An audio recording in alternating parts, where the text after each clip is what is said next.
Masjidil Aqsa thumma akhrajahu ila samawati al-ula hatta sidratil muntaha.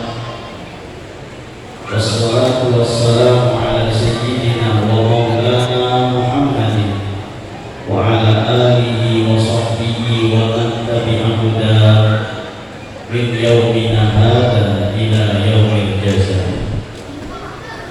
Rabbi shrah li sadri wa yassir li amri wahlul 'uqdatam min lisani yafqahu qawli.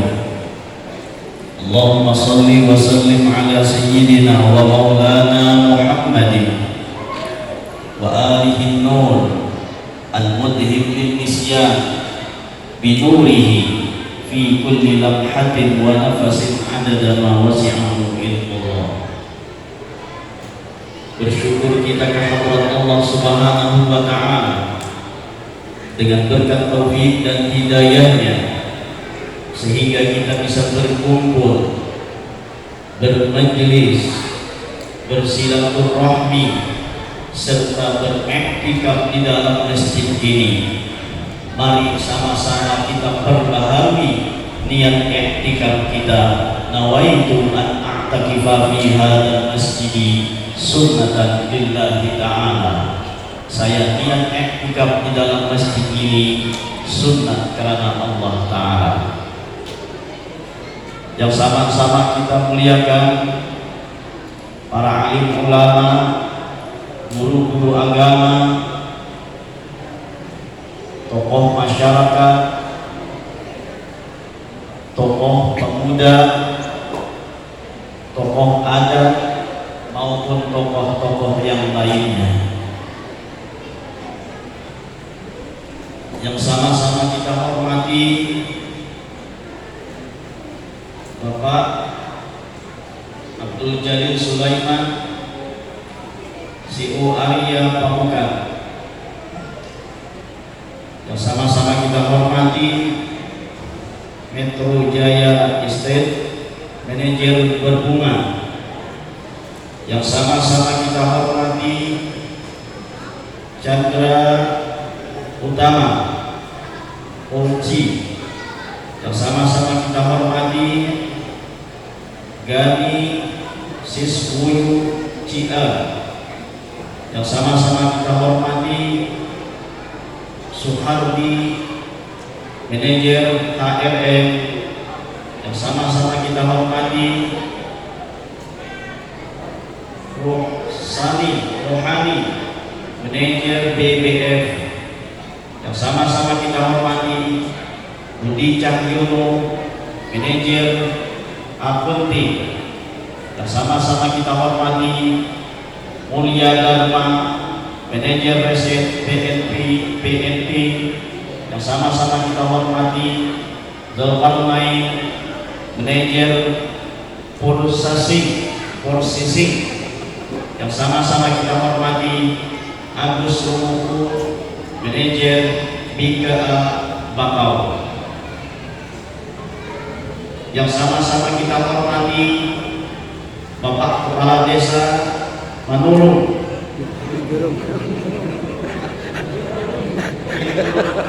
Binturung, Sekdes, Ketua RT RW, anggota BPI dan aparatur desa lainnya. Hadirin Bapak-bapak, ibu-ibu hadirat rahimakumullah. Sebagaimana kita ketahui, bulan Rajab adalah satu peristiwa yang terjadi pada baginda Nabi Muhammad SAW. Sebuah peristiwa yang agung, sebuah peristiwa yang sangat luar biasa, sebuah peristiwa yang di luar daripada akal dan nalar manusia, sebuah peristiwa yang tidak bisa kita terima dengan akal, hanya dengan iman dan tauhid kepada Allah Subhanahu wa Ta'ala. Sebuah kejadian yang terjadi pada baginda Nabi Muhammad SAW yang kita kenal dengan Isra wal Mi'raj. Isra artinya dijalankan dan Mi'raj artinya dinaikkan. Beliau dijalankan dari Masjidil Haram ke Masjidil Aqsa, kemudian dinaikkan ke atas langit sampai kepada Sidratil Muntaha, dan sampai pada satu tempat yang tidak diketahui kecuali Allah Subhanahu wa Ta'ala. Sebuah kejadian yang luar biasa. Jika itu terjadi pada para anbiya dan para rasul, maka kejadian itu disebut dengan mukjizat. Sebuah kejadian yang luar biasa. Dan jika itu terjadi kepada para aulia-aulia Allah, maka kejadian tersebut dinamakan dengan karamah. Sebuah kejadian yang luar biasa jika terjadi kepada orang-orang yang saleh, maka kejadian tersebut disebut dengan ma'unah. Dan sebuah kejadian yang luar biasa jika terjadi kepada orang-orang yang fasik ataupun orang-orang yang mensyirikatkan Allah Subhanahu wa Ta'ala, maka kejadian itu disebut dengan istidraj. Dari berbagai kejadian-kejadian yang luar biasa, jika terjadi kepada para nabi disebut dengan mukjizat, jika terjadi kepada para aulia Allah disebut dengan karamah, jika terjadi kepada orang-orang yang saleh disebut dengan ma'unah, dan jika terjadi kepada orang-orang yang fasik disebut dengan istidraj. Dan sebuah kejadian luar biasa ini, dan ini terjadi kepada Rasulullah SAW, maka kejadian ini disebut dengan mukjizat. Sebuah kejadian yang sangat luar biasa. Makanya Allah Subhanahu wa Ta'ala mengawali firman-Nya menceritakan tentang Isra ini dengan kalimat subhana. Sebagaimana Allah Subhanahu wa Ta'ala berfirman, Bismillahirrahmanirrahim, Subhanalladzi asra bi 'abdihi lailan minal masjidil haram ilal masjidil aqsa alladzi barakna hawlahu linuriyahu min ayatina innahu huwas samiul basir. Subhanalladzi asra, maha suci orang yang menjalankan bi 'abdihi dengan hambanya, lailan pada waktu malam, minal masjidil haram ilal masjidil aqsa, dari masjidil haram ke masjidil aqsa, alladzi barakna haulahu, yang kami berikan keberkatan di sekelilingnya, linuriyahu min ayatina, agar kami memperlihatkan tanda-tanda kebesaran kami, innahu huwas samiul basir, sesungguhnya Dia maha mendengar lagi maha melihat. Dari awal kalimat Allah mengatakan subhana. Ini kalau dalam istilah bahasa Arab disebut dengan kalimat ta'ajjubiyah, sebuah ungkapan keheranan. Karena Isra wal Mi'raj ini adalah sebuah kejadian yang tadi di luar daripada akal manusia. Makanya Allah mengatakan diawali dengan kalimat subhana.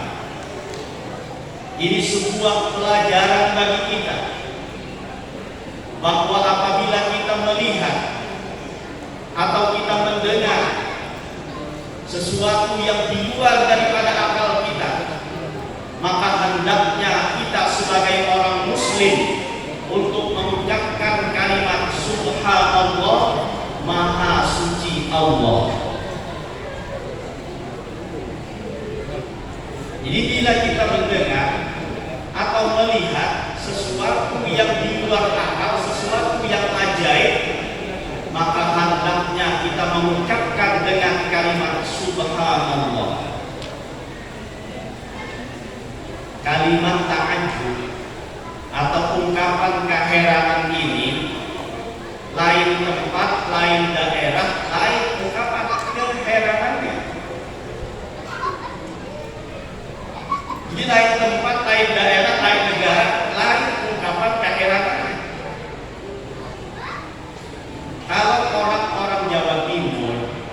itu khususnya Jawa Timuran, arek Surabaya, itu bila mereka mendengar atau melihat sesuatu yang di luar daripada nalar mereka, maka mereka mengungkapkan dengan ungkapan keheranan dengan kata-kata wa ikun. Ujar mereka seperti itu. Itu kalimat ta'ajubiyah dengan bahasa Jawa Timuran. Jadi bila mereka terkejut mendengar melihat sesuatu di luar daripada nalarnya, lalu mereka mengucapkan wa ikun. Ini ada yang dari Jawa Timur, ya? Kan biasa gitu, wa ikun, wa ikun. Kalau orang Madura lain lagi. Kalau orang Madura bila melihat mendengar sesuatu di luar daripada nalarnya, mereka akan mengucapkan dan mengungkapkan rasa keheranannya itu dengan kata-kata mbok mbok mbok mbok mbok. Ada dari Madura sini? Ada. Betul enggak? Mereka mengatakan apabila mengucapkan suatu keheranan itu dengan ungkapan mbok mbok mbok mbok mbok. Itu orang Madura. Kalau orang Inggris lain lagi. Kalau orang Inggris itu bila melihat mendengar sesuatu di luar daripada nalarnya, di luar daripada akalnya, mereka mengatakan dengan ungkapan oh my god. Nah, itu ungkapan keheranan. Kalimat ta'ajubiyah bilughatil injilijiyah. Ungkapan keheranan dengan bahasa Inggris. Kalau orang Banjar lain lagi. Ada orang Banjar di sini? Banyak. Oh, berarti kalau orang bahasa Banjar kan apa? Di sini. Paham sudah insya Allah. Kalau ada paham nanya sama teman di sebelahnya. Kalau orang Banjar lain lagi. Kalau orang Banjar itu bila melihat sesuatu, mendengar sesuatu di luar daripada akalnya, mereka mengatakan mengungkapkan dengan ungkapan keheranannya dengan kata-kata umai.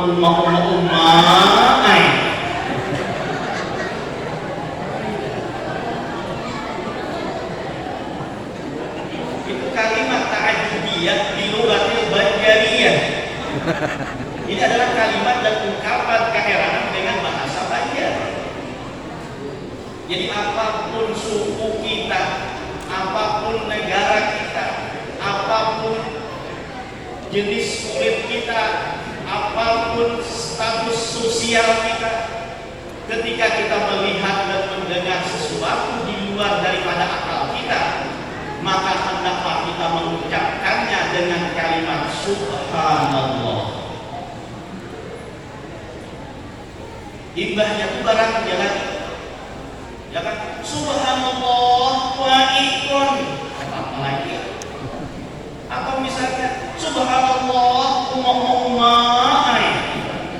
Apa lagi? Karena sudah diawali dengan kalimat ta'ajubiyah yang diajarkan oleh agama kita sebagai agama Islam. Jadi kejadian yang luar biasa ini diungkapkan oleh Allah dengan firman-Nya dengan kalimat pertama yaitu subhana, maha suci. Subhanalladzi asra bi'abdihi. Asra ini kalimat dari fi'il thulasi yang berbunyi sara yasri. Ini kalau orang pernah mondok belajar ilmu sharaf, nah bisa mengerti tentang ini. Jadi dari kata sara yasri artinya berjalan, lalu dijadikan masjid menjadi asra yusri isra'an. Kalau sara yasri artinya berjalan, tapi kalau asra yusri artinya dijalankan. Beda. Ada sama antara berjalan dengan dijalankan. Kalau berjalan dia sendiri yang berjalan. Kalau dijalankan, tergantung siapa yang menjalankannya. Nah, Rasulullah ini dijalankan, bukan berjalan sendiri. Kalau berjalan sendiri naik onta, itu berangkatnya ke Palestina sana 1 bulan, pulangnya 1 bulan, itu jalan sendiri.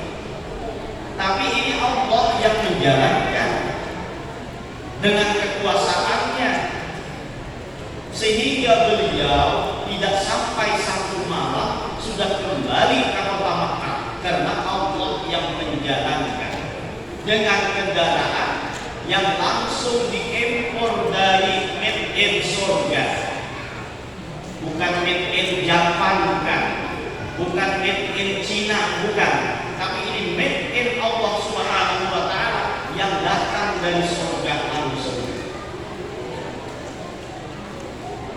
Dalam riwayat, kecanggihannya burak ini, 1 langkah burak ini melangkahkan kakinya sehabis mata kita memandang. Paling ujung mana kita memandang, sehabis mana kita memandang, maka itu baru 1 langkah daripada burak tersebut. Ini kecepatan burak. Dan kecanggihannya burak ini, apabila naik gunung, kan di sini jalannya gunung naik gunung kan. Kalau punya burak, kecanggihannya burak ini apabila naik gunung, maka kaki depannya bisa menjadi pendek dan kaki belakangnya menjadi panjang. Ujar orang Banjar, bila naik gunung, batisnya burak ini bisa berhandap, belakang batisnya ini bisa berpanjang. Bila turun gunung sebaliknya, bila turun gunung maka batis mukanya berpanjang, batis belakangnya berhandap. Kita laki-laki ini ada 2 yang bisa berpanjang, bisa berhandap. Ngerti kan? Kita laki-laki ini ada juga yang punya kecanggihan luar biasa, bisa panjang sendiri, bisa handap sendiri, bisa pendek sendiri. Tapi itu namanya bukan kaki, letaknya di tengah-tengah kaki. Nah, apa namanya wallahu alam? Kecanggihan burak ini bila naik gunung, kaki depannya memendek dan kaki belakangnya memanjang. Apabila turun gunung, maka kaki depannya memanjang, kaki belakangnya memendek. Sehingga orang yang ada di atas burak ini selalu tetap dalam keadaan rata dan tidak akan terjatuh karena naik gunung ataupun terjatuh karena turun gunung. Artinya dijalankan tadi. Jadi Rasulullah itu bukan berjalan sendiri, tapi dijalankan. Yang menjalankan Allah Ta'ala dengan burak yang super canggih tadi, sehingga tidak sampai 1 malam burak ini sudah mengantarkan baginda Nabi ke kota Makkah. Itu yang disebut dengan asra, artinya dijalankan. Subhanalladzi asra bi'abdihi. Itu kata ulama, tafsirnya artinya adalah aibiruhihi wa jasadihi. Dengan roh dan dengan jasad sekaligus. Karena Isra wal Mi'raj ini terjadi kontradiksi antara para ulama, terjadi perbedaan antara ulama. Ada yang mengatakan Isra wal Mi'raj ini terjadi hanya melalui rohnya saja. Bahkan ada lagi yang mengatakan Isra wal Mi'raj ini terjadi hanya dengan mimpi saja. Tapi kaul yang paling benar mengatakan bahwa Rasulullah ini di Isra dan di Mi'rajkan itu dengan roh dan jasadnya sekaligus. Bukan bukan melalui mimpi, bukan dengan rohnya saja. Dengan dalil dan bukti firman Allah yang mengatakan bi'abdihi, dengan hambanya. Jadi yang namanya hamba itu biruhihi wa jasadihi, dengan roh dan jasadnya. Kalau ada orang hanya pakai jasad dan tidak pakai roh, itu bukan abdul namanya, tapi itu namanya adalah maitun, orang mati.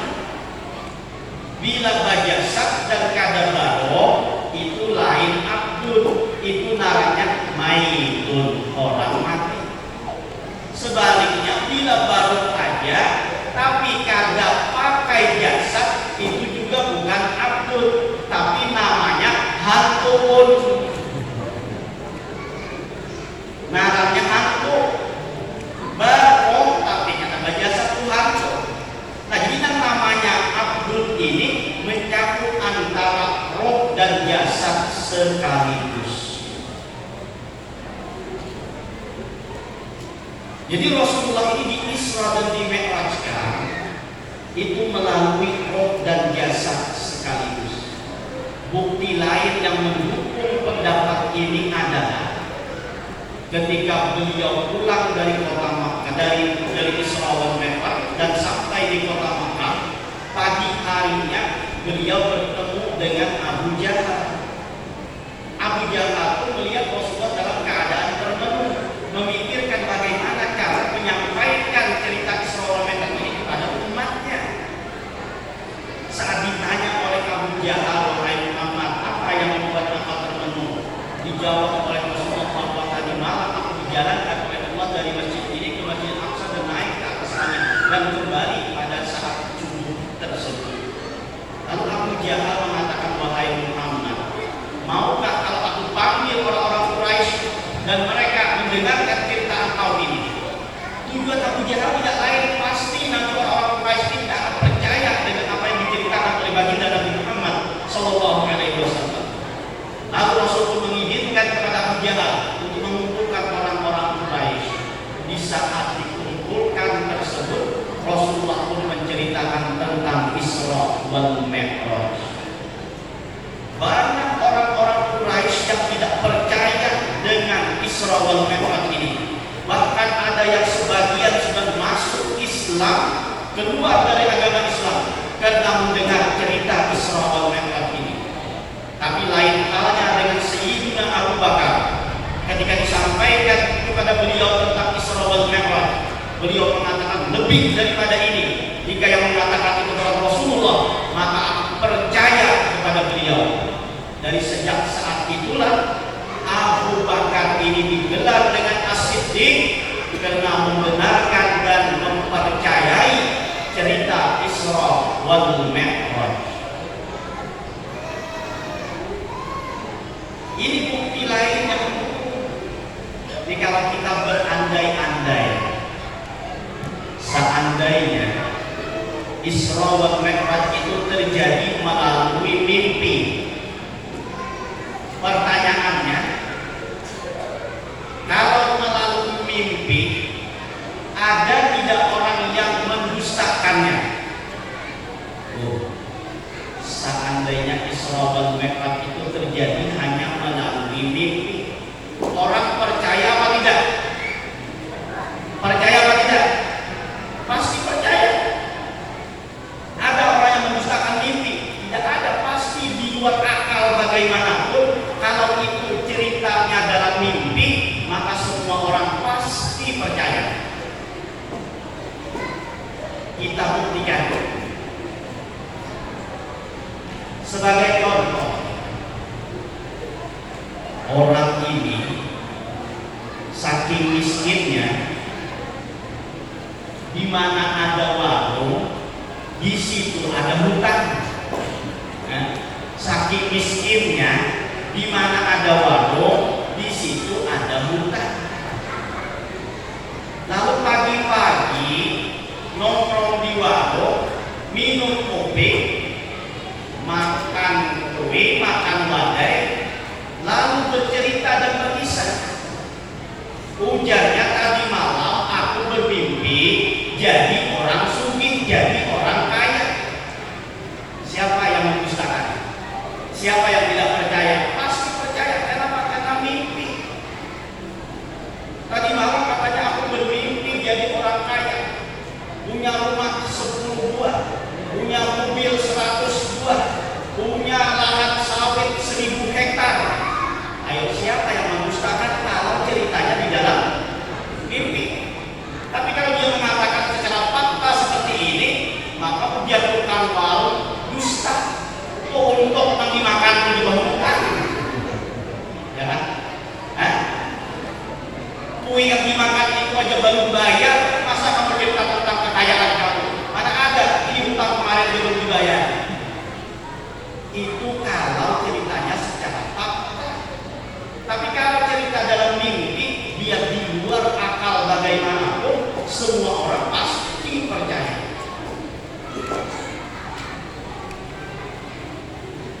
Kecuali dalam kisah Abu Nawas. Kita bagi kisah Abu Nawas dulu. Nah, jadi Abu Nawas ini ceritanya pasti tidak terpisah dengan raja. Lalu raja ini bikin sayembara, bikin pengumuman. Ujar raja, siapa yang bisa membuat cerita dalam mimpi yang mimpinya tersebut aku dustakan, maka aku berikan hadiah.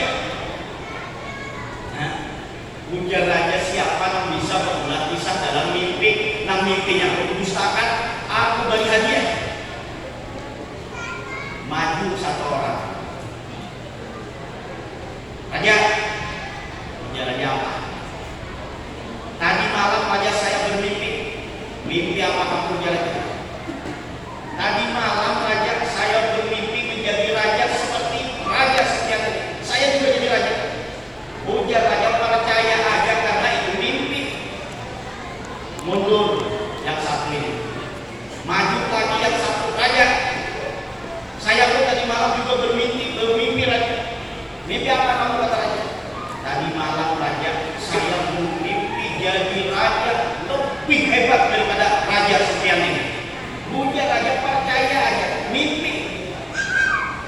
Satu-satu maju untuk menceritakan mimpinya, semuanya dibenarkan oleh raja, dipercayai oleh raja. Terakhir maju Abu Nawas. Ujar Abu Nawas, raja, tadi malam ulun pun bermimpi juga. Rupanya Abu Nawas ini orang Banjar. Jadi ujar Abu Nawas, raja, ulun malam tadi bermimpi juga. Ujar raja, mimpi apa ikan? Ujar Abu Nawas, malam tadi raja, ulun tak mimpi Isra Mi'raj. Ada kegampangan, mimpinya Isra Mi'raj. Ujar raja, percaya mimpi kan? Ujar Abu Nawas, tunggu dulu raja, belum selesai ceritanya. Begini raja, ketika saya Isra wal Mi'raj raja, saya ini diajak dibawa jalan-jalan ke dalam surga. Yang namanya surga itu, ya Allah, enak raja. Bidadarinya cantik-cantik raja. Ujar raja, percaya karena itu mimpi. Tunggu dulu raja, belum selesai. Ujar Abu Nawas, setelah saya diajak keliling-keliling di dalam surga, setelah itu raja saya dibawa lagi jalan-jalan ke dalam neraka. Kan ceritanya Isra Mi'raj demikian, diajak ke dalam surga dan diajak juga masuk ke dalam neraka. Entah kenapa wahai raja, saat pun jalan-jalan di neraka tersebut, melihat tiang diangkat dalam neraka itu. Ujar raja, dusta. Dusta. Maka raja, ulun lihat lemhapian itu persis kayak babi. Dusta. Nah, 2 kali mendustakan. 2 kali mendustakan. Ujar Abu Nawas, raja, mana hadiahnya? Sini hadiahnya. Tadi kan sayembaranya, tadi kan siapa yang bisa bikin cerita dalam mimpi, yang mimpi tadi didustakan oleh raja, maka dia akan mendapatkan hadiah. Nah, inilah cerita yang hanya pernah ada di dalam cerita Abu Nawas, bahwa mimpi itu didustakan. Di luar daripada itu, mimpi apapun, seaneh apapun, dan di luar nalar apapun, maka pasti orang percaya kalau itu terjadi di dalam mimpi. Hanya dalam kisah Abu Nawas tadi, hendak didustakan dia saur, hendak dibenarkan dia saur masuk neraka, hendak dijujurkan dia munasawar kayak tadi, paksa dustakan. Baik, lebih bisa dikit daripada masuk neraka.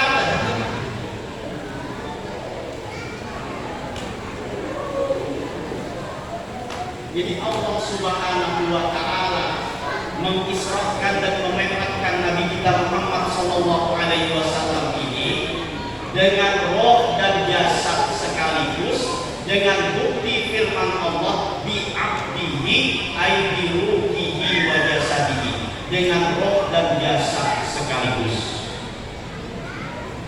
Subhanalladzi asra bi abdihi lailan,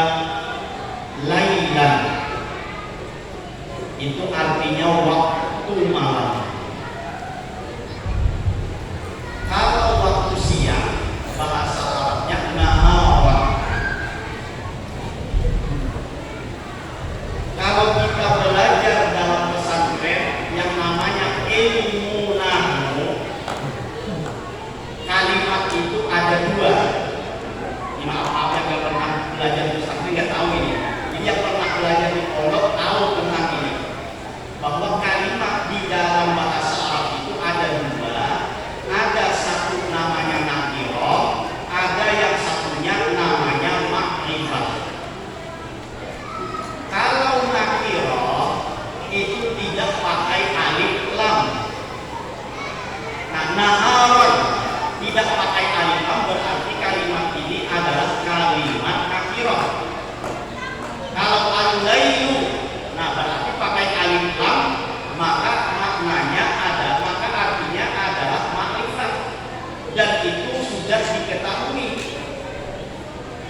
Nah, lalu apa artinya antara makrifat dengan nakirah ini? Kalau kita teliti lafaznya ini nakirah, maka ini maknanya secara umum. Artinya lailan itu di waktu malam, kapan saja waktunya bisa dikatakan lailan. Tapi kalau pakai alif lam, al-lailu, ada alif lamnya, disebut dengan makrifah, maka itu tertentu. Tertentunya disebut al-lailu itu dari tenggelamnya matahari sampai terbitnya fajar, itu namanya al-lailu. Dan ini menunjukkan bahwa Isra wal Mi'raj ini terjadi bukan satu malam suntuk, tapi hanya di bagian waktu malam saja.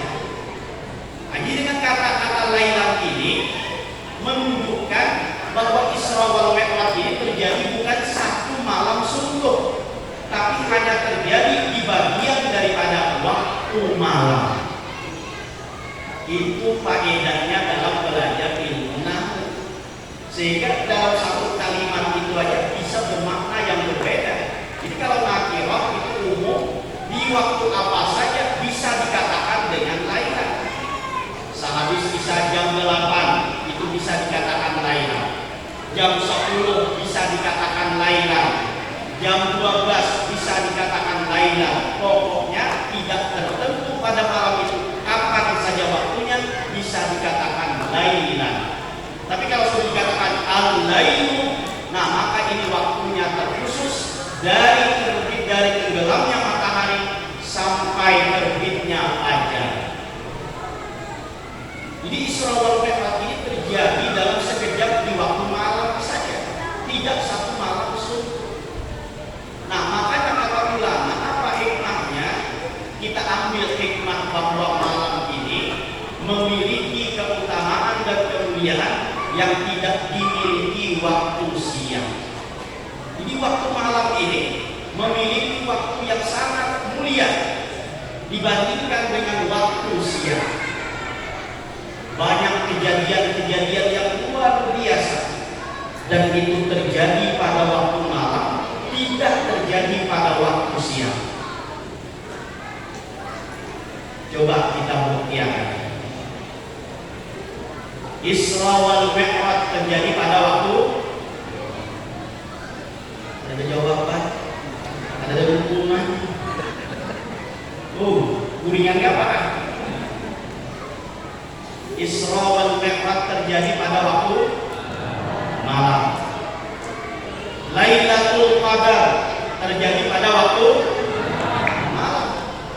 Nuzulul Quran terjadi pada waktu malam. Bikin anak kebanyakan pada waktu malam. Punya orang Banjar ada dua, siang itu ada dua, tapi itu naranya mau beli nasi dingin. Itu orang Banjar, biar paham, ada paham takutnya tiga orang Banjar apa artinya. Di banyak kejadian-kejadian yang terjadi pada waktu malam tidak terjadi pada waktu siang. Sehingga kata ulama, gunakanlah sebagian malam itu untuk beribadah kepada Allah Subhanahu wa Ta'ala, untuk bermunajat kepada Allah Subhanahu wa Ta'ala. Jangan waktu malam itu digunakan hanya untuk tidur saja.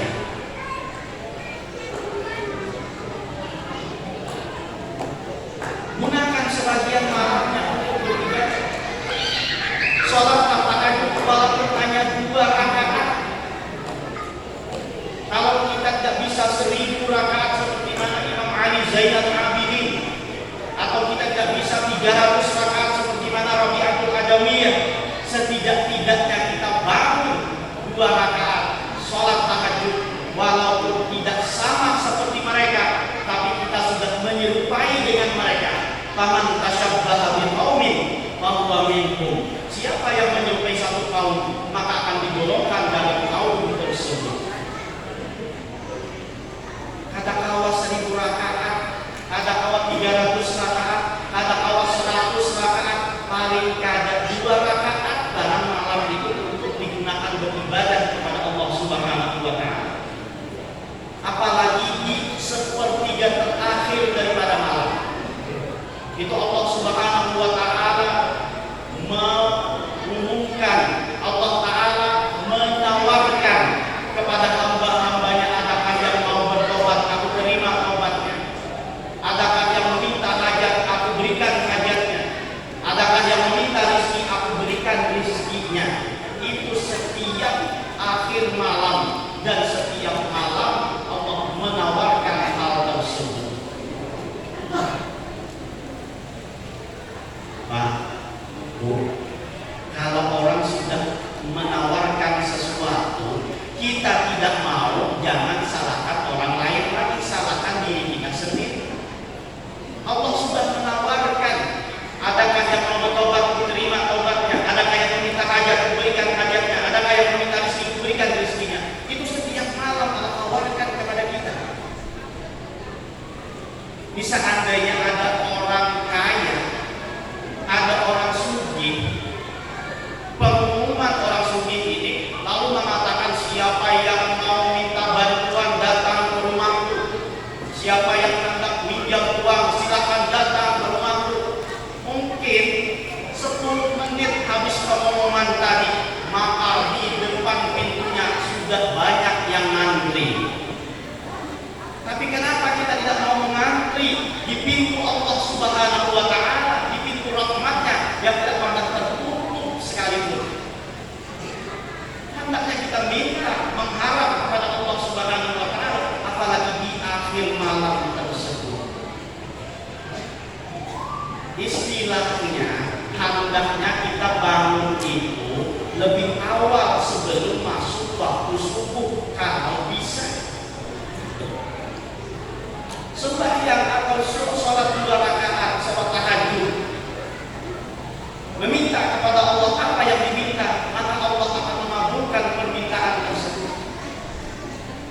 Sholat malam ini hukumnya sunnah muakkadah. artinya sunat yang sangat dianjurkan oleh Rasulullah Sallallahu Alaihi Wasallam. Tapi kalau untuk Rasulullah, sholat malam ini hukumnya wajib sebagai tambahan ibadah beliau. Jadi kalau Rasulullah hukumnya wajib, kalau kita hukumnya sunnah muakkadah. Wa minal laili fatahajjat bihi nafilatan lak asa an yab'athaka rabbuka maqaman mahmuda. Wa minal laili, sebagian daripada malam, tidak seluruh malam, tapi wa minal laili, sebagian daripada waktu malam. Fatahajjat bihi, bertahajudlah, nafilatan lak, sebagai tambahan ibadah tambahan bagi wahai Muhammad. Asa ayyab'athaka rabbuka maqaman mahmuda, agar Allah menempatkan engkau di tempat yang terpuji. Jadi bagi orang yang konsisten, bagi orang yang mengamalkan sholat malam, dia mendapatkan maqaman mahmuda, maka segala urusannya dilancarkan oleh Allah Subhanahu wa Ta'ala.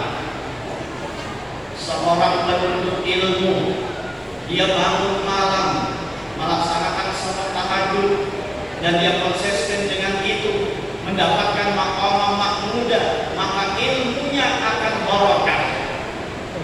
Seorang pekerja yang dia bangun malam melaksanakan sholat tahajud dan konsisten dengan itu, mendapatkan maqaman mahmuda, maka rizkinya akan dimudahkan dan diluaskan oleh Allah Subhanahu wa Ta'ala. Bagi seorang pejabat yang bangun malam melaksanakan sholat tahajud, konsisten dalam hal itu, maka mendapatkan maqaman mahmuda, jabatannya akan tambah naik. Seorang istri yang selalu bangun malam mendapatkan maqaman mahmuda, maka suaminya semakin cinta kepadanya. Seorang suami yang bangun malam dan seterusnya mendapatkan maqaman mahmuda, dimanapun profesi kita akan dimudahkan oleh Allah Subhanahu wa Ta'ala. Digunakan sebagian malam itu untuk bermunajat. Bangun lebih awal, jangan sampai keduluan daripada ayam jago.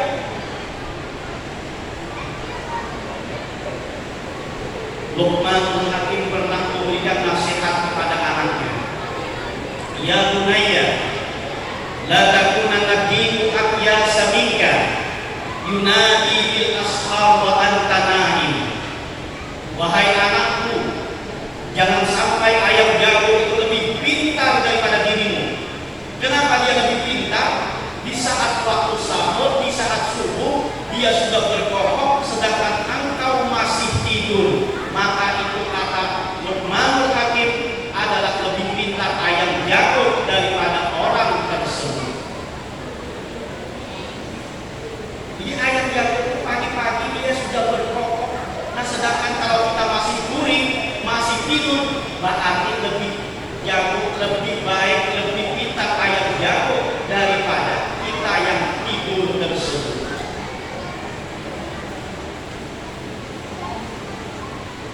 Lihat ayam. Ayam itu awal tidurnya dan awal bangunnya itu ayam. Nah jadi sifat kita itu seperti mana ayam, artinya guringnya lebih terdahulu, bangunnya pun lebih terdahulu. Kalau sudah maghrib, maka kita tidak akan mendapatkan ayam itu berkeliaran. Nah, kalau sudah maghrib, kita tidak akan mendapatkan ayam itu masih berkeliaran.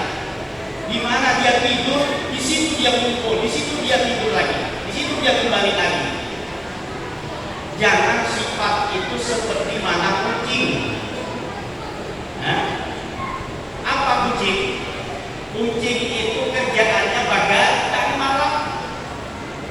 Coba lihat kucing, jalan lihat di mana aja malam-malam, satu ekor, dua ekor kucing pasti kita bertemuan, ketemu lawan kucing tersebut. Pasti kita ketemu dengan kucing, duduk menyendiri di tengah malam, orang lagi tidur dia sendirian, apa yang dikerjakan di situ? Nah, jadi jangan sampai kita begadang malam yang kadang memberikan manfaat apa-apa.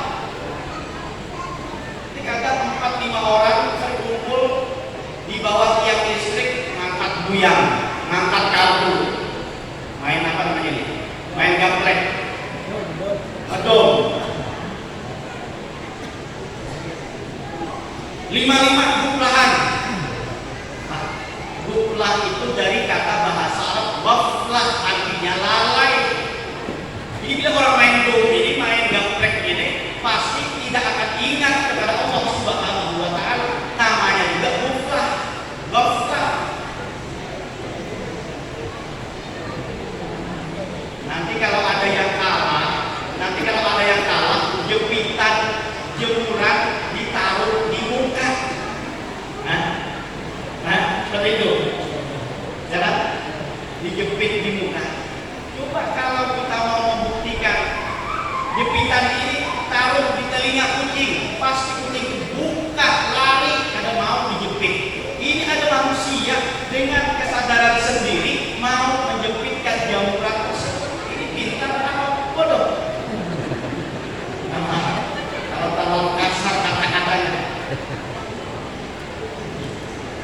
Nah, jadi jangan sampai kita begadang malam. Jadikan sebagian malam itu untuk beribadah kepada Allah Subhanahu wa Ta'ala. Kalau mau curhat kepada Allah Subhanahu wa Ta'ala di tengah malam gelap gulita, di saat orang dalam keadaan tidur, kita bangun menghadap Allah, apalagi sampai meneteskan air mata. Semua permasalahan hidup kita serahkan kepada Allah Subhanahu wa Ta'ala. Alangkah indahnya saat-saat seperti itu. Alangkah dekatnya kita dengan Allah Subhanahu wa Ta'ala di saat-saat seperti itu. Apalagi dalam keadaan sujud kita menghadap Allah, di situ kita meminta, di situ kita berharap, di situ kita merendahkan diri serendah-rendahnya. Betapa indahnya saat-saat seperti itu. Jangan kita sia-siakan waktu malam hanya dihabiskan untuk tidur saja. Nah, jadilah sifat tadi seperti mana ayam. Ayam awal tidurnya dan awal bangunnya. Tapi ada juga sifat ayam yang tidak baik, yang tidak perlu untuk kita kita turuti. Apa sifat ayam yang tidak baik? Nah, lihat ayam. Ayam itu kalau kerja, kalau bergawi, turun bang naik bang. Ayam kalau bergawi itu naik turun bang naik bang. Apa turun bang naik bang? Adanya bang dapat menyimpan duit itu ada. Orang adzan subuh sudah kerja, nggak sholat apa-apa, sudah kerja. Ntar kalau sudah adzan maghrib baru pulang. Nah, itu adalah sifat ayam yang tidak baik. Jangan ayam itu pagi-pagi sudah cari dunia, pulangnya sore baru balik. Itu sifat yang ada baik. Nah, itu jangan kita tiru, jangan kita turuti. Jadi contoh yang baiknya aja dari apa? Seperti mana ayam dia bukan hanya membangunkan untuk dirinya sendiri, tapi juga membangunkan yang lainnya. Nah, hendaknya kita juga sebagai kepala keluarga, jangan hanya kita saja yang bangun. Kalau bisa anak kita dibangunkan, istri kita bangunkan untuk beribadah kepada Allah Subhanahu wa Ta'ala. Setidak-tidaknya untuk waktu sholat subuh itu kita bangunkan anak dan istri kita, kalau tidak bisa untuk melaksanakan sholat tahajud.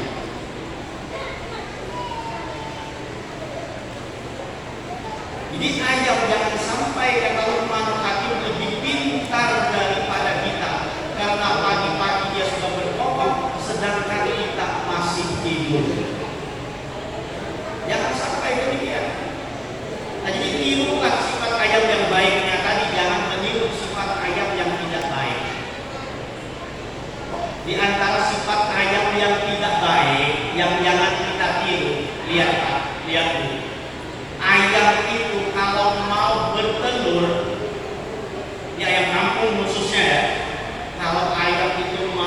bertelur, padahal tempat untuk bertelur sudah ada, tapi dia masih aja mengeluarkan suaranya. Nah, apa ujian orang belajar? Bapak kotakkan apa kotak? Padahal dia hanya mau bertelur saja. Sedangkan tempat bertelur sudah ada di samping. Itu gambaran apa? Yang kita ambil adalah kalau kita berbuat baik, jangan kita diumumkan kepada orang lain agar semua orang tahu bahwa kita berbuat baik. Itu ayam mau bertelur 1 biji aja, ributnya 1 kampung, ya kan? Ributnya 1 kampung. Sudah ada tempat untuk bertelur. Seandainya dia masuk situ bertelur, sudah tidak ada yang tahu kalau dia bertelur. Tapi ini ribut, teriak terlebih dulu baru bertelur. Nah, jangan jadi seperti demikian. Artinya kita dalam beramal itu harus ikhlas. Jangan kita memamerkan amal ibadah kita tersebut. Jadilah seperti maha penyu, atau dia orang Banjar di dawang liuku. Nah, baju habang kakasihku. Nah, itu kan orang Banjar, ya kan? Jadilah seperti mana penyu, atau seperti mana bidawang orang Banjar. Lihat penyu, dia bertelur di malam hari, sunyi, senyap.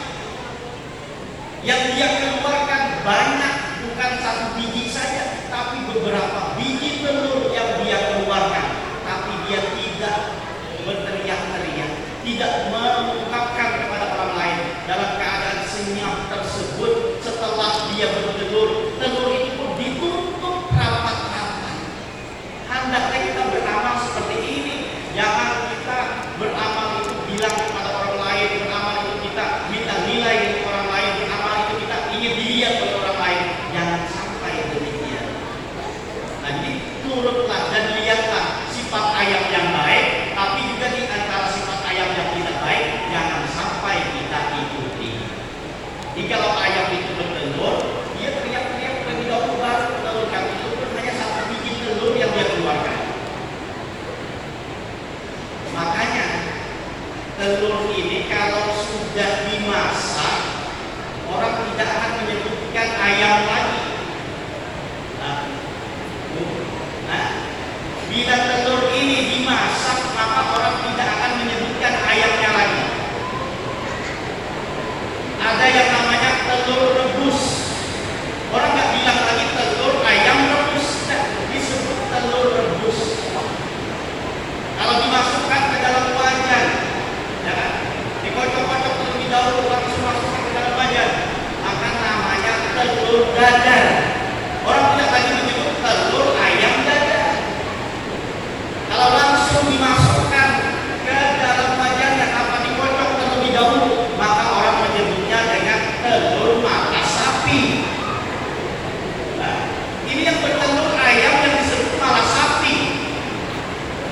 Nah, jadi begitulah orang yang tidak ikhlas itu tidak akan mendapatkan nilai apa-apa dari ibadahnya. Jadi jangan tiru sifat seperti mana ayam ini. Jadi kalau kita ingin beramal, berbuat baik dan lain sebagainya, kalau bisa kita sembunyikan amal tersebut. Tapi kalau kita ingin jadikan itu sebagai contoh buat orang lain agar mengikuti, nah maka jagalah hati kita. Jangan kita menjadi riya dan sombong dengan amal tersebut. Jadi itu sifat ayam. Jadilah sifat ayam yang bagus dari awal tidurnya dan awal bangunnya. Nah, jadi gunakan sebagian malam itu untuk beribadah kepada Allah Subhanahu wa Ta'ala, karena waktu malam itu memiliki keutamaan yang tidak dimiliki pada waktu siang. Kalau dalam hitungan hijriah, maka kita menghitung terlebih dahulu malam hanya siang, ya kan? Kalau dalam hitungan hijriah kita menghitungnya dari malam baru siang. Lain kalau miladiah. Kalau miladiah kita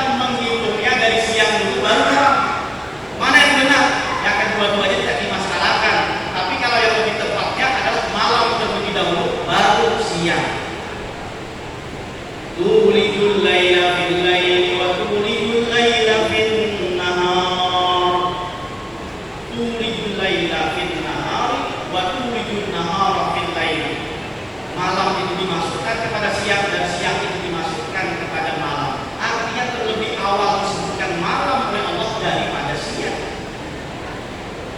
Wa ayatul lahu lailun asghar min nahar.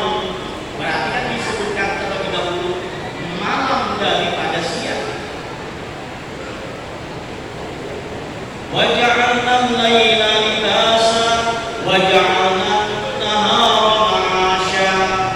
Kami jadikan waktu malam itu sebagai peristirahatan dan kami jadikan siang itu sebagai untuk bekerja, mencari penghidupan.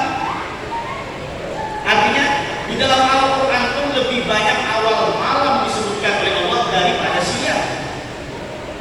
Karena tadi waktu malam ini memiliki keutamaan yang tidak dimiliki waktu siang. Sehingga di dalam Al-Quran lebih banyak terlebih awal disebutkan malam daripada siang. Ada disebutkan waktu siang, tapi untuk tidak seluruh waktu siang, hanya waktu bagian tertentu saja. Apa itu? Wadduha wal laili idza saja, waktu duha. Tapi itu tidak semua siang, hanya sebagian daripada waktu duha itu aja. Tapi kalau malam wal laili idza yaghsha, nah malam itu seluruhnya disebut oleh Allah Subhanahu wa taala karena bagian-bagian waktu malam itu memiliki keutamaan yang tidak dimiliki waktu siang. Bahkan ujar orang Halabiu di bahasa Langgani, ujar orang Halabiu ada gawian. Nah gawian itu kadang awal digawi kecuali waktu malam. Oh, gawian apakah itu? Nah, nang paham aja jawabnya. Nang paham bahasa Langgani. Ini orang ujar orang Halabiu ada gawian. Nang kadang awal digawi waktu siang, hanya tertentu khusus waktu malam. Nah gawian apakah itu? Nah jawabannya jaga malam. Jaga malam itu gawian yang kata-kata digawi selain malam. Gawi waktu siang ada pada lagi jaga malam, jaga siang. Nah, jadi ada tertentu satu pekerjaan yang tidak bisa dikerjakan kecuali hanya waktu malam. Maka jawabannya adalah jaga malam. Ini keutamaan waktu malam yang tidak sama dengan waktu-waktu yang lain. Nah, maka gunakan tadi sebagian waktu malam itu untuk beribadah kepada Allah Subhanahu wa taala. Subhanalladzi asra bi 'abdihi lailan minal masjidil haram ilal masjidil aqsa.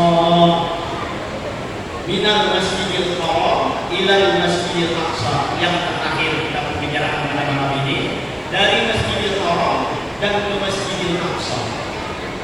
Ini apa hikmah yang dapat kita gali, yang dapat kita ambil dari firman Allah minal Masjidil Haram ilal Masjidil Aqsa.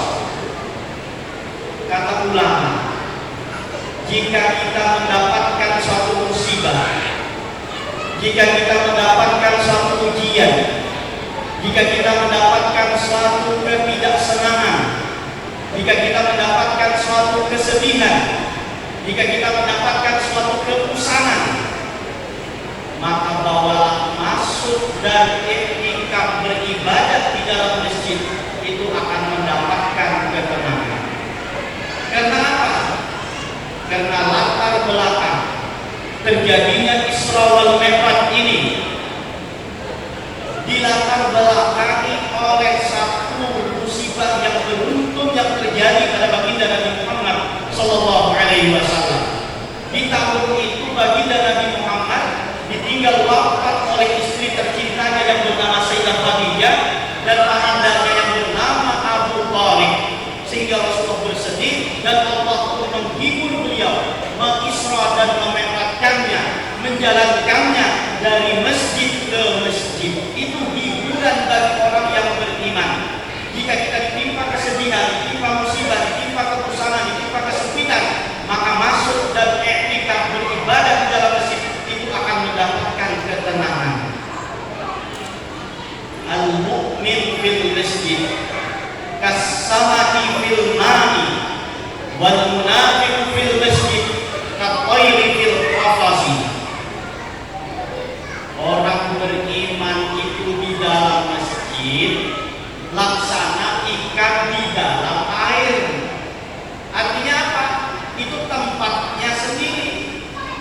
Tapi sebaliknya orang munafik di dalam masjid itu seperti mana burung di dalam sangkar. Artinya dia tidak tenang ingin keluar daripada sangkar tersebut. Nah, jadi kita sebagai orang yang beriman, ketika kita ditimpa musibah, ditimpa kesedihan, ditimpa berbagai macam beban hidup, maka bawalah masuk ke masjid, ketika di sini beribadah di sini, maka insya Allah akan dilapangkan oleh Allah Subhanahu Wa Taala. Karena Rasulullah pun dihibur oleh Allah, dijalankan dari masjid ke masjid. Duduk beribadah. Kalau pian anak melihat bukti tenangnya orang dalam masjid, lihat hari Jumat itu hampir separuh orangnya semuanya tidur, saking tenangnya, saking tenangnya tertidur. Dan begitu rumusnya seperti itu. Orang kalau pikiran tenang, pikiran lapang, maka untuk tidur itu mudah. Tapi kalau pikirannya pusat, pikirannya sempit, pikirannya tidak tenang, maka untuk tidur itu susah. Buktikan, walaupun rumah dan kamarnya ber-AC, ranjangnya sprengget, tapi ketika hendak guring, hendak tidur, pikiran tidak tenang, maka orang ini tidak akan bisa tidur dengan tenang. Nah, tumbang kembali dia orang Banjar, ada bau guring, cagat mata, untung mata nang cagat, kadang di bawah 4 cagat dua.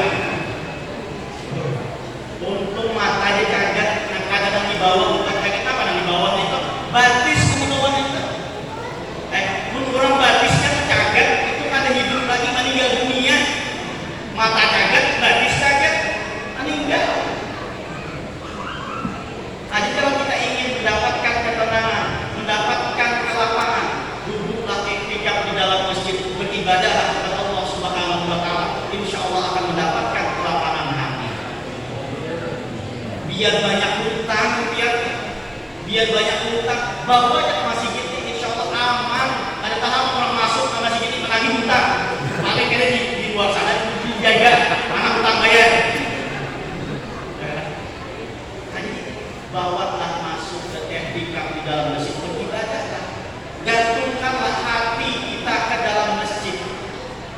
Karena orang yang hatinya tergantung di dalam masjid, selalu bertaaruf dengan masjid, ini akan mendapatkan sebuah kemuliaan dari Allah Subhanahu Wa Taala. Apa kemuliaan tersebut? Yaitu akan mendapatkan naungan di sisi Allah pada hari kiamat, di mana tidak ada naungan kecuali naungan Allah Subhanahu Wa Taala. Di antara 7 golongan yang mendapatkan naungan, yaitu adalah salah satunya qalbuhu mu'allaqun bil masajid, yaitu hatinya selalu terpaut dengan masjid. Masjid ini luar biasa, disandarkan kepada Allah Subhanahu Wa Taala sehingga menjadi baitul min buyutillah, sebuah rumah daripada rumah-rumah Allah Subhanahu Wa Taala. Sehingga Allah pun memuliakan orang yang masuk ke dalam masjid tersebut hanya dengan niat i'tikaf saja, tanpa beramal ibadah, tanpa baca Quran, tanpa baca selawat, tanpa baca zikir, tanpa baca kalimat-kalimat yang baik pun, duduk dengan niat i'tikaf sudah diganjar pahala oleh Allah Subhanahu Wa Taala. Ini kehormatan masjid.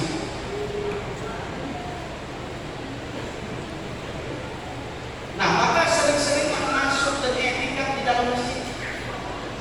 Apalagi kalau kita sholat 5 waktu, kalau bisa berjamaah. Kalau bisa lagi kita masuk ke dalam masjid berjamaah melaksanakan sholat 5 waktu tersebut. Jangan sampai masjidnya luas, masjidnya lebar, masjidnya bagus, tapi orangnya kosong daripada jamaahnya. Nah, itu suatu yang ironis sebenarnya. Kita berkumpul seperti ini untuk apa? Yaitu untuk lebih menyemangati diri kita agar melaksanakan sholat 5 waktu. Kalau bisa kita makmurkan masjid dengan melaksanakannya berjamaah. Kasihan kau subuh-subuh kau, ya hayyu ya qayyum la ilaha illa anta ya hayyu ya qayyum la ilaha illa anta. Toleh belakang makmumnya gak ada datang. Terus lagi kalungnya banyak ya hayyu ya qayyum la ilaha illa anta. Sebenarnya ya hayyu ya qayyum itu 40 kali aja. Ini kau sudah tak keliling tasbih masih aja baca. Kenapa? Karena jamaahnya ada jalan. Sudah tak putar katanya tasbih tak putar. Artinya lebih pada 100 sebenarnya. Ya ada dari dua makmumnya. Sangit kau. Udah mana aja orang ada datang ini. Makmum siap kau bimbing. Ujar kau ape. Udah kau. Mandangan kau makmumnya ape. Buka anda tangan menyasahi.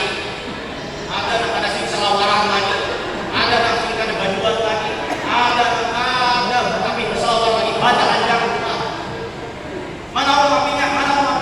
Ujar kau api neraka. Sudah api neraka, ada takutan, tapi api dunia bukan menyuruh. Nah, jadi istilah masjidnya makmurkanlah dengan peringatan seperti ini. Kita ingin menjadi generasi yang baik, generasi yang selalu taat kepada Allah, taat kepada Rasulullah, dan berakhlakul karimah. Kalau sudah masjidnya makmur, insya Allah masyarakatnya pun akan makmur. Tapi kalau sudah masjidnya kosong, maka berarti banyak orang yang meninggalkan sholat. Di masyarakat itu menjadi hal yang tidak baik nantinya. Kalau kita ingin melihat sebuah kampung itu kampung baik atau tidak baiknya, lihat masjidnya. Tapi bukan masjidnya megah, bukan masjidnya mewah, bukan masjidnya yang pakai AC dan lain sebagainya, bukan itu. Tapi lihat jamaahnya. Bila jamaahnya banyak, berarti menandakan kampung itu baik. Tapi bila jamaahnya tidak ada, berarti menandakan kampungnya itu ada baik. Nah, jadi kita makmurkan masjid. Luar biasa Allah memberikan ganjaran pahala kepada kita. Kalau orang sholat jamaah di masjid, jalannya pun dihitung pahala oleh Allah. Bertemu dengan tetangga-tetangga sebelah rumah, itu juga menjadi sebuah nilai silaturahmi. Apalagi setelah sholat kita bersalam-salaman, tidaklah bertemu dua orang muslim yang saling bersalaman, kecuali Allah menggugurkan dosa-dosanya sebelum orang itu berpisah. Betapa banyak pahala-pahala yang Allah sediakan di dalam masjid ini.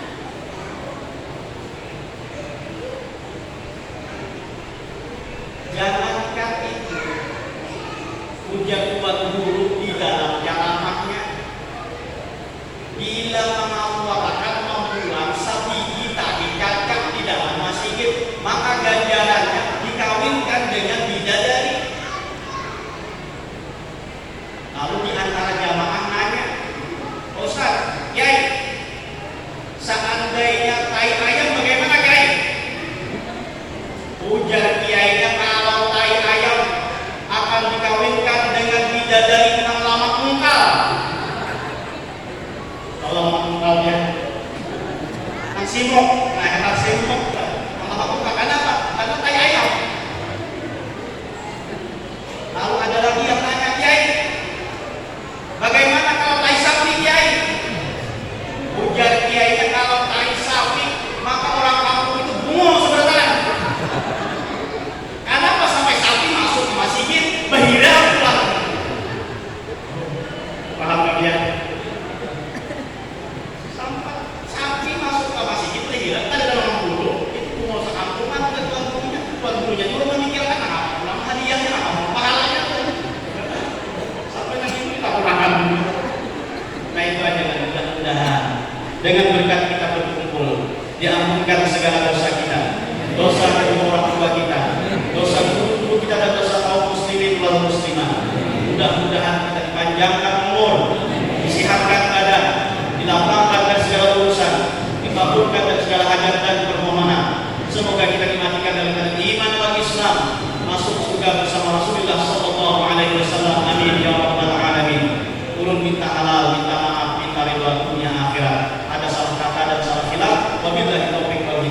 Wassalamualaikum warahmatullahi wabarakatuh.